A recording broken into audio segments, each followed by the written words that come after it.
Welcome back, Squatches. You've reached Sasquatch Jimmy Outdoors. Today is a special request video. The special request was sent in by a friend of the channel and a good friend of me, George Broadway. He wanted to learn more about one particular watch I was wearing in a previous video, and also had a question on what makes a good adventure or an outdoor watch. So today I'm going to show you some examples, do a little review, and hopefully have a little fun. This particular watch is the one that my friend George wanted me to review for him, and it is the Seiko SKX 011J1. The J1 just means that it was originally a Japan-only model, but it did get distributed out. It was made specifically in Japan. The other models in this range were also made in, I believe it's Taiwan, but I'm not sure. This watch features the 7S26 automatic movement, and it is automatic only, which means it does not hack and it does not hand wind. It only charges up by the movement of your wrist. It has a unidirectional bezel, timing bezel, to time your dives, and it has it has LumiBrite on the markers that go around the dial, on the hands, and on the pip at the top of the bezel. And that is so it glows in the dark, basically. So you can tell time and tell how long you've been underwater. The bracelet that I have on it is an aftermarket bracelet by Strapcode. It is a Jubilee style, and it has a milled clasp and is very thick, heavy links on it. Overall, this is one of my favorite watches. I wear it all the time, especially in the fall because of the orange color. And I know my friend George has always liked it, and I'm glad I could help him out show him this. Now on to his question. The $1,000,000 question of the day. What is an adventure watch? Your do-all, outdoorsy type watch, and where did it come from?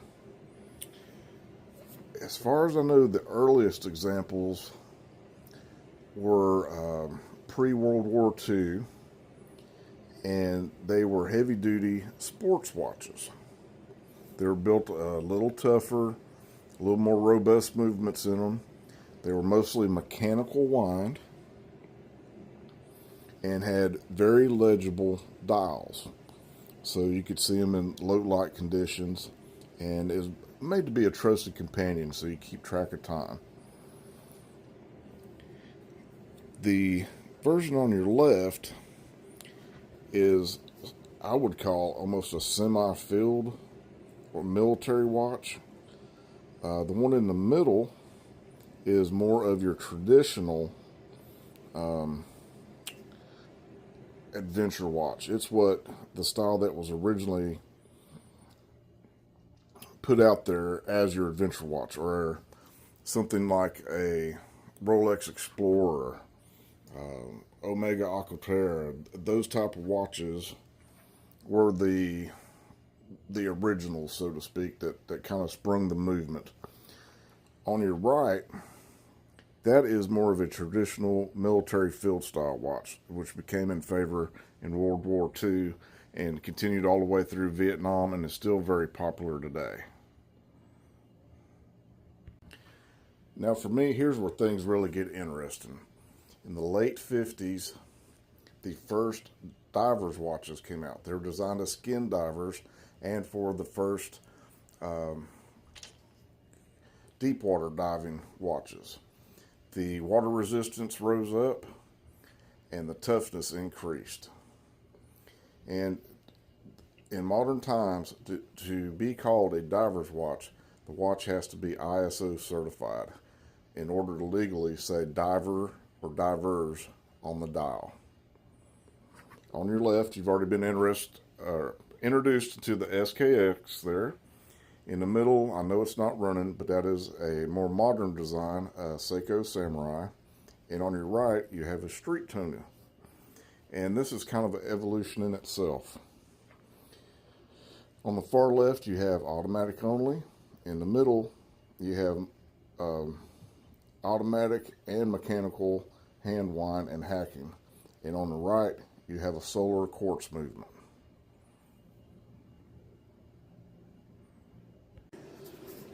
So far I've brought you up to the 60s with divers watches. Watch that is still very relevant and popular today. But in the 70s, the quartz crisis happened. Watches got to be cheaper to make, and a lot of times they were cheaper and not as robust or well made. And it really caused a big problem in the watch industry. But over time, things have evolved to where on your left you have just a simple digital Casio battery-powered watch. Would it be considered a field watch or a outdoors watch? It can be. It's tough, it's legible, and it's accurate. So why not? Its Casio brother sitting next to it is a Casio G-Shock, and they are most definitely field watches or outdoorsy type watches. If you don't know what G-Shock stands for or what they can do, it's definitely something worthy of looking up and getting into. This one here, particular one, is a model 5610, and it is solar and atomic, which means the battery is charged by the sun, solar, and it's atomic, which means it receives a radio signal after midnight that automatically sets the watch to the correct time for whatever time zone you have it set for. And it is most definitely an outdoors watch. But in my mind, the good old analog face, which means it has the hands and the hour markers. It's not a digital interface, but you can have both in the same watch. That's just the watch for me. To me, your mechanical and automatic watches, they have a soul to them almost, it seems like. They got character.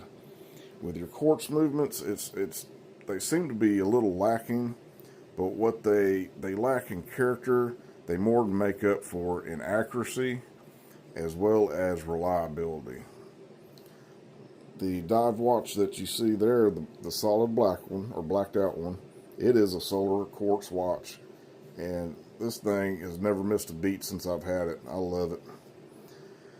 Now, to bring us full circle into modern times, probably your most modern field watch, outdoor adventure watch is some type of smartwatch with GPS on it. That's what we have on the right.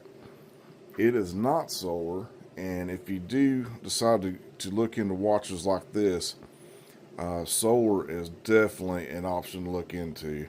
Sometimes you pay more, but the ability to be able to charge it up while you're outside with it is just an awesome feature. You don't have to put it on the charger as much. And there you have it, folks. What makes a good outdoor field adventure watch, whatever you want to call it? Has to be robust, has to be legible, and most importantly, something that you're willing to wear and get out there with.